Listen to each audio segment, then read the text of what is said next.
দুর্গাপুজোতে একদম দোরগোড়ায় দাঁড়িয়ে, আর দুর্গাপুজো মানে মিষ্টি ঝলমলের রোদ, প্রচণ্ড ঘোরাফেরা আর তার সাথে টেস্টি খাবার। এখনও তো ঘুরতে বেরোয়নি, আর তার মধ্যে না বৃষ্টিটা এবারে বড্ড জ্বালাচ্ছে। তাই ভাবলাম ঘরেই নিজের পছন্দসই কিছু রান্না করে নিই। আমার পছন্দের মধ্যে কিন্তু এই ইলিশ মাছের বেগুন দিয়ে ঝোলটাও পড়ে। আর তার জন্য ইলিশ মাছটাকে কাঁচাও রান্না করতে পারো, কিন্তু আমি আজকে হালকা টেলে নিলাম। এবার ওই তেলের মধ্যে বেগুনগুলো দিয়ে দেবো, কারণ বেগুনটা কিন্তু ইলিশ মাছের ঝোলের একদম সোস টপার বলতে পারো। একটা মশলা রেডি করেছি, বেগুনগুলোকে তুলে নিয়ে সাদা সর্ষে, কালো সর্ষে আর কাঁচা লঙ্কার পেস্টটা দিয়ে দেবো। হালকা তেলে একটু বেশি করে জল, কারণ ঝোলটা একটু পাতলা পাতলা হবে।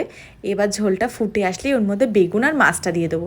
এবার চলো, ফুটলেই রেডি, কোনো তামঝাম নেই, বিশাল তাড়াতাড়ি এই রান্নাটা হয়ে যায়। আর এত টেস্টি হয় এই ঝোলটা, আমি কি বলবো, বেগুন আর ঝোল দিয়ে পুরো ভাত খাওয়া হয়ে যাবে।